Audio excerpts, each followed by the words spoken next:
ગડસઈ ગામની સ્થિતિ હાલમાં અત્યંત દયનીય બની છે, જ્યાંથી પસાર થતો મુખ્ય માર્ગ આસપાસના 5 ગામોને જોડે છે। આ માર્ગ પર હાલ કાદવ કીચડ અને ગંદકીના કારણે વાહન ચાલકો અને રાહદારીઓ બંને માટે પ્રવાસ દુષ્કર બન્યો છે। ગ્રામજનોના કહેવા પ્રમાણે તેઓ છેલ્લા ઘણા સમયથી ગ્રામ પંચાયત અને સરપંચને આ મુદ્દે લેખિત તેમજ મૌખિક રીતે રજૂઆત કરી રહ્યા છે, છતાં તંત્રના આંખ કાનની નીતિ યથાવત રહી છે। ગામમાં ગંદકી એટલી વધતી ગઈ છે કે હવે લોકો રોગચાળા ફાટી નીકળવાની ભીતિ વ્યક્ત કરી રહ્યા છે। આરોગ્ય અને સ્વચ્છતા જેવા મૂળભૂત મુદ્દાઓ પર સરકાર અને તંત્રની બેદરકારી સામે ગ્રામજનોમાં ભારે રોષ વધી રહ્યો છે।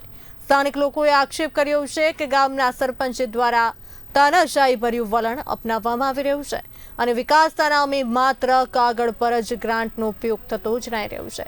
આ દ્રશ્યો સરકારી સ્વચ્છ ભારત ઝુંબેશને પોકળ સાબિત કરતા છે અને ગ્રામ્ય વિસ્તારોમાં હાલ પણ કેવી રીતે તંત્રની નિષ્ફળતા છે તેનો જીવંત પુરાવો છે।